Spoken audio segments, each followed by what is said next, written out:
The other night, we all experienced one of those moments where the moment it happens, you just know that you're currently witnessing NBA history. But what if I told you that Stephen Curry had nothing to do with this moment being as special as it was? That's right. He doesn't matter, because what Curry did on this night has been done before. The NBA's three-point record has changed 30 different times, and with each time, as that number grew higher and higher, it became more and more impressive to snag that record. Without the goalposts that have been set by the players before Curry, you don't get this moment from Curry. And so, I thought we should look over how this record has evolved over the years, starting with the Boston Celtics' iconic season opener of 1979.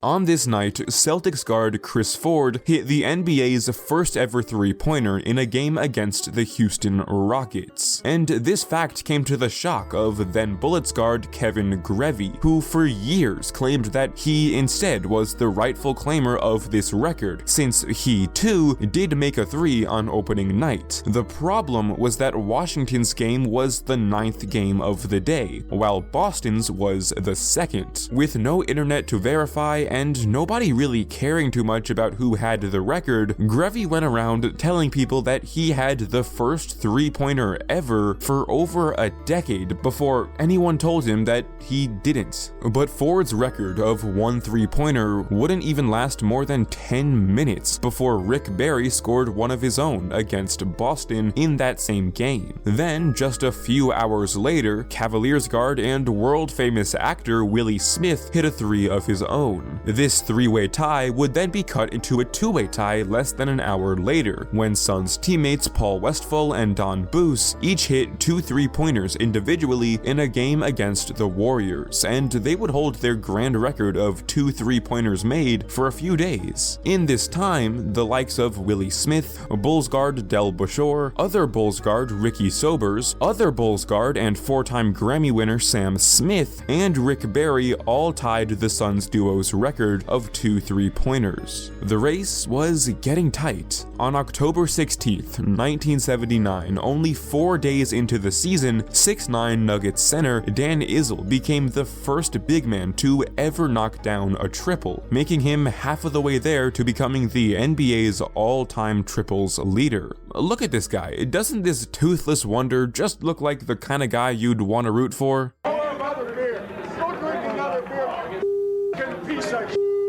Swiftly moving on October 16th, Paul Westphal would finally set the record straight, hitting his third ever three-pointer in a game against the Sonics, and then hitting his fourth three on October 19th. Absolutely legendary stuff. But then on October 21st, Sam Smith yet again tied his record. Now, for context, this man Sam Smith is a literal scrub who only played 46 total games in the NBA and was so bad that no photos of him exist on the internet. So just for convenience's sake, we're just gonna recycle photos of the singer whenever he's brought up. Hey, KOGOSTOMUS checking in just to say, that's not true. There are photos of the NBA Sam Smith. I'm just dumb and couldn't find them. But look, here he is on my steering wheel. What a specimen. On October 23rd, Westphal upped the record to 6. On October 28th, Smith then tied it yet again. Then, on October 31st, Indiana's Joe Hassett knocked down his 7th three-pointer. Sam Smith continued to battle for the record, but was then promptly waived by Chicago, never to play another NBA game ever again. His fight for the crown has officially ended. But Hassett would only enjoy being the three-point champion of the world for less than a day, as in a game later that same night, Clippers guard Brian Taylor would score his 8th NBA three. A two-time All-Star with ABA experience, Taylor was a natural with the three ball. The race continued throughout the season, with certain players getting close, but nobody ever catching up with Taylor at any point in the season. Taylor ended the year with 93s made. The bar has officially been raised.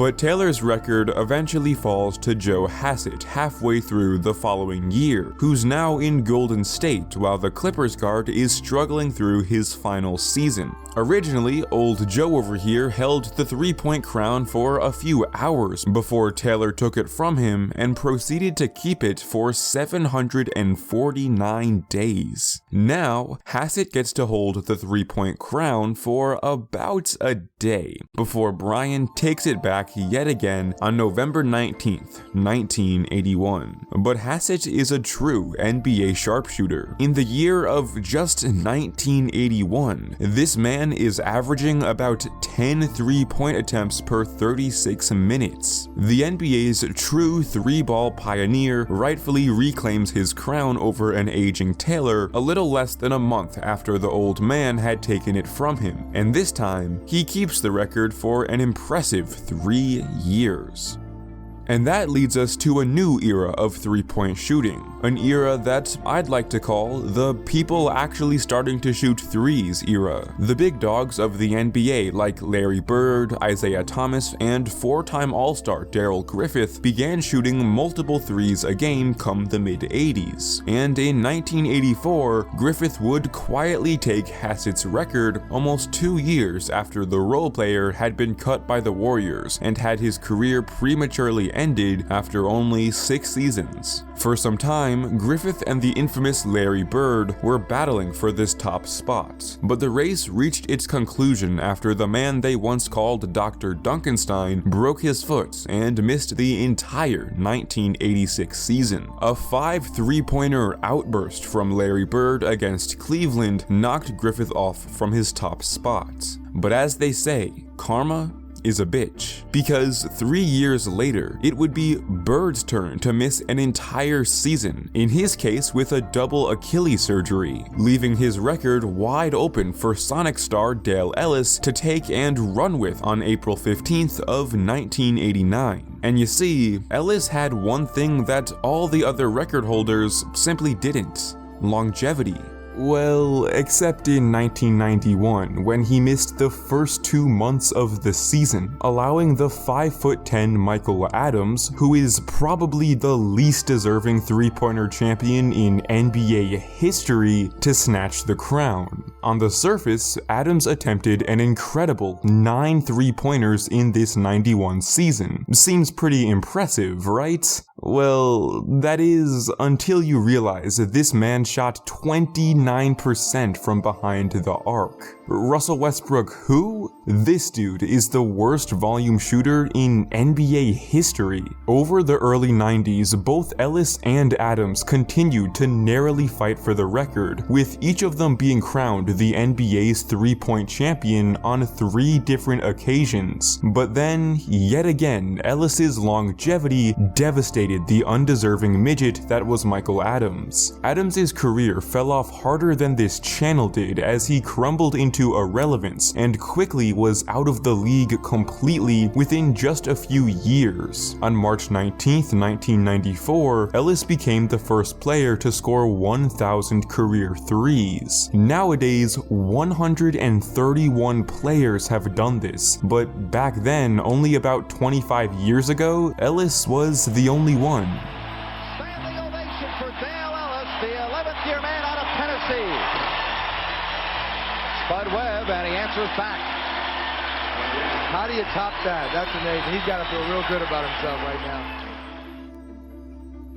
And that's when we begin getting into the territory that most of you are familiar with. On April 13th, 1998, Reggie Miller broke Ellis's record of what was now 1,591 three-pointers, with only 2 games remaining in the season. Ellis was still in the league at the time, but because of scheduling, his Sonics' season had ended many days before Indiana's. And so, while he was on vacation, Reggie Miller was going to work, stealing his most prized career accomplishment. And from there, Reggie Miller would never look back, turning into the greatest three-point shooter in NBA history. By the time of his retirement in 2005, nobody stood within 900 three-pointers of his record, but in second place was a young man by the name of Jesus Shuttlesworth. And just like that, what had once been seen as an impenetrable milestone was shattered by Ray Allen only 13 years after Reggie had claimed it. And for the first time ever, this moment was a moment. The game paused. Allen embraced his family and paid his dues to Reggie. This actually mattered, and as Allen enjoyed his final handful of seasons following this moment, hitting more and more three-pointers, all he was doing was setting the framework for a man greater than he could ever be to inevitably overcome his mark. And that man was Stephen Curry. From Chris Ford's very first three, to Dale Ellis turning his jump shooting ability into a 17-year professional career, all the way to the legendary triple threat trio that we today recognize as the NBA's three faces of the three-pointer, it's incredible to see the kind of transformation that this shot has undergone. And who knows if it's done? While Reggie Miller guaranteed that nobody would ever pass Steph's mark, Miller's career is an exact testament as to why you should never make this guarantee. Dude had 900 more threes than anyone in the league by the time he hung it up, only to have his record stolen just 6 years later. With that being said, the game's aesthetic always comes in waves. Similar to the flip shot of the 60s, the hook shot of the 70s, and the mid-range jumper of the 90s, this may simply be an element of the game that will come and go. It's not a crazy thought. Long-range shooting was almost as popular as it currently is back in the 20s and 30s in college ball, before the shot just disappeared. This kind of stuff happens. But whether or not this will be the inevitable destiny of the three-point shot, we can appreciate the greatness of this era either way. And just for fun, I'm gonna predict that Stephen Curry ends his career with 4,772 three-pointers and will hold this record for 18 years until somebody who we currently probably don't even know exists will break it. Remember to check back on this video 20 years from now to see if my prophecy has come true. And with that, as always, stay safe out there.